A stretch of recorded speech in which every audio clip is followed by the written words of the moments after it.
আসসালামু আলাইকুম। একটা জংলি ফুলের শাড়ি আঁকবো। আমি জানি না এই শাড়িটার নাম কি দিব, কিন্তু এই শাড়িটার এই ফুলের নাম দিয়েছি আমি জংলি ফুল। এই ফুলগুলো আমার এত পছন্দ হয়েছে, এত সুন্দর লাগে। এই কারণে হচ্ছে আমি যখন ছোটোবেলা নানু বাড়িতে বেড়াতে যেতাম তখন জঙ্গলে এক ধরনের সাদা সাদা ফুল থাকতো।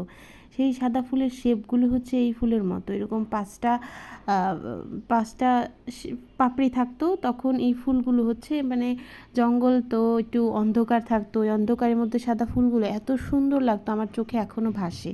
ওই থিমটা মাথায় রেখে আমি এই শাড়িটা এঁকেছি। তো এখানে কিন্তু আমি আরও একটা কালারের ফুল দিয়েছি, সেটা হচ্ছে ওই আমার জংলি ফুলের সাদা কালার।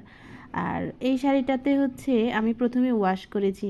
এটার ওয়াশটা নিশ্চয়ই আপনার আগে দেখেছেন, আর যারা দেখেন নাই তারা আমার আগের ভিডিওতে ওয়াশটা দেখতে পারেন। এই নীল ফুল মানে এখানে হচ্ছে আকাশি কালার শাড়িতে আমি প্রথমে আরেকটু মানে আকাশি আরেকটু ডার্ক শেডের একটা কালার দিয়েছি। এরপরে হচ্ছে এখানে নীল রঙের হচ্ছে ফুল দিয়েছি, ডিপ নীল। আর ডিপ নীলের উপরে হচ্ছে সাদা কালার দিয়েছি। এখানে মোটামুটি সবগুলো হচ্ছে নীলের শেড, শুধু সাদাটা নীলের শেড না, বাকি সবগুলো কিন্তু নীলের শেড দিয়ে কাজটা করা হয়েছে।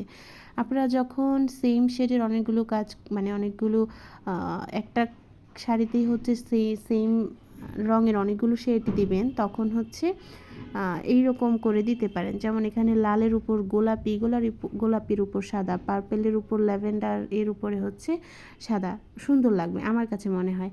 তো আমি চেষ্টা করব এটার আরও কয়েকটা, এই ডিজাইনটার আরও কয়েকটা কালার নিয়ে আসতে, কিন্তু ওইভাবে সময় হচ্ছে না। এই ডিজাইনগুলো যে আলহামদুলিল্লাহ অর্ডার আসছে এগুলোই করা হচ্ছে এখনও। অন্য কালার এখনও কেউ কাস্টমাইজ অর্ডার করেনি।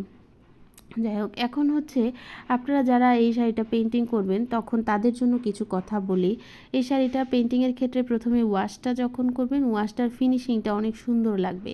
এটার ওয়াশের ফিনিশিং যদি সুন্দর না আসে তাহলে কিন্তু এই শাড়িটা ফুটবে না। এটাই হচ্ছে এই শাড়িটার মানে অ্যাটেনশন আসার মূল কারণ। এটার মূল কারণ হচ্ছে এই ওয়াশটার ফিনিশিংটা যদি এবড়ো থেবড়ো বা লাইট ডিপ কালার আসে তখন এটার কাজটা সুন্দর লাগবে না। ওয়াশের ফিনিশিংয়ের জন্য আপনারা হচ্ছে যারা ওয়াশের কাজ পারেন না তাদের জন্য এই শাড়িটা না করাই বেটার হবে, কারণ এখানে শাড়িটা এত সুন্দর আসার মূল কারণই আমার কাছে মনে হয়েছে ওয়াশের কাজটা। এর পরবর্তীতে হচ্ছে আমি যে এখন যে কালারটা দিচ্ছি, অনেকেই আমাকে জিজ্ঞেস করেন এই কালারটার নাম কি। আমিও জানি না এই কালারটার নাম কি। এই কালারটার নাম আমি দিয়েছি গাছ কালার। যারা হচ্ছে মানে আমার রেগুলার ভিডিও দেখেন তারা জানেন এটার নাম আমি সবসময় গাছ কালার বলি।